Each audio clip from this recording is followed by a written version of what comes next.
with this ceremony called the cremation of care that begins the two-week encampment where the body of dull care, symbolizing woes and concerns, is burned on an altar in front of a big owl statue.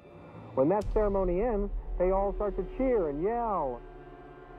You have to ask yourself why it is that somebody would want to do that, let alone these elite people. And if you look at the elite throughout history, many of the people that achieve pinnacles of power are into the occult.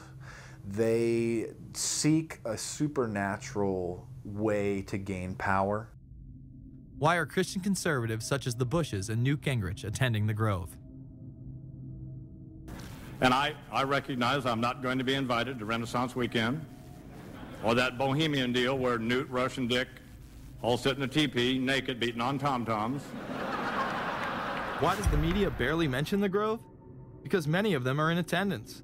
Late political cartoonist Phil Frank of the San Francisco Chronicle draws a reporter thinking about his loyalties to Bohemian Grove as he takes notes for a story.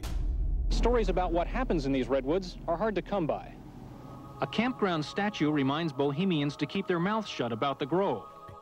Many world events have been shaped at the Grove, including the creation of the atomic bomb. Discussions at the Grove in the 1930s helped lead to the development of nuclear power and the atomic bomb. Every Republican president since Calvin Coolidge has been a member, as well as many Democrats, including Jimmy Carter.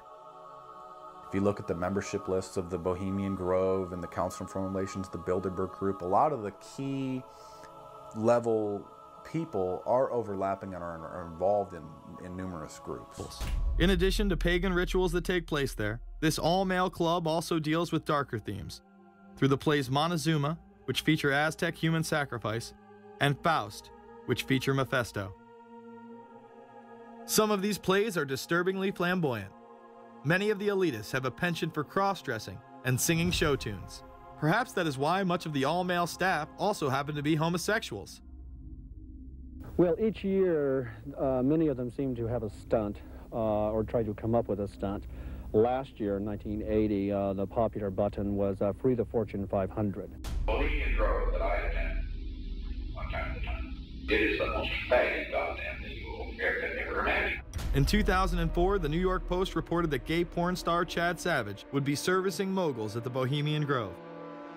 In recent years, several politicians have been outed in scandals, including Senator Larry Craig, who tried to solicit sex from an undercover officer in 2007.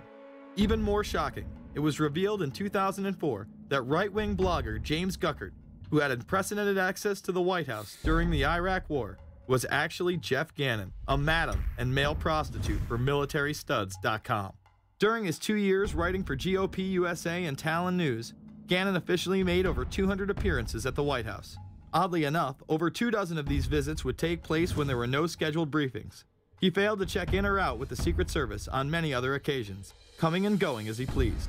These type of activities are not new to the White House. In 1989, headlines involving callboys in the White House rocked the cover of the Washington Times.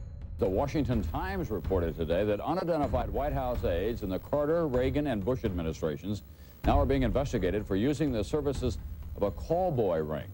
The paper reports that 2 of the male prostitutes were given a late-night tour of the White House last year. Hundreds of credit card receipts obtained by the Washington Times confirm that its clients were key officials of the Reagan and Bush administrations, military officers, congressional aides, and U.S. and foreign businessmen with close social ties to Washington's political elite. This ring extended beyond the White House and into Congressman Barney Frank's bedroom. Barney Frank, one of 2 openly homosexual members of Congress, acknowledged having used a male prostitute, whom he then hired as a personal employee. The man had keys to Frank's basement apartment on Capitol Hill. Frank paid him approximately $20,000 out of his own pocket to be his housekeeper and driver. But as first reported in today's Washington Times, the man was on probation for sex crimes and a drug conviction, and he ran a prostitution business out of Frank's home. Although Frank tried to claim ignorance, Stephen Goby, the prostitute in question, claimed that Frank was completely aware of what was going on and was even receiving free and discounted sexual services. The fix seemed to be in. Frank was threatening members of Congress to remain silent prior to being exposed in this sex ring. Massachusetts Democrat Barney Frank, a homosexual, threatened to expose fellow congressmen he knew to be gay unless they stopped spreading rumors. Questions stopped, and Frank walked away with a slap on the wrist. Some members of the Ethics Committee were disgusted. Do we tolerate, do we condone a member of this body who knowingly permits a house of prostitution to be operated out of his residence? You have just heard one of the most edited, selective garbage that has ever been put forth, in my opinion, in this House. Again, we see people of the highest levels of power involved in the most repulsive and decadent of crimes. They couldn't care less about the code of conduct that's taught in all major religions about treating others the way that you want to be treated. And then they masquerade, they put this false front on that they're like everybody else, because your average person wants to do right, believes in some sort of a karma, believes in some sort of a divine justice in the universe. And so these people need to put on this front that they're like the average Joe in middle America, that they go to church every once in a while, and that they believe in an afterlife and a divine justice. And so they have to put on this front that they're like everybody else in order to get elected and to be accepted and to not have people look at them suspiciously, because if somebody goes around and openly admits that they were an atheist or that they were of some obscure religion, people aren't going to throw their support behind them as much, and they're not going to trust them as easily. The reality of this behavior is never revealed to the public, as the media keeps any revelations quiet. Unfortunately, these type of activities continue to this day. Florida Congressman Mark Foley chaired the House caucus on missing and exploited children, and went on television praising Chris Hansen's To Catch a Predator series. The Dateline piece has probably done more than any law we can create.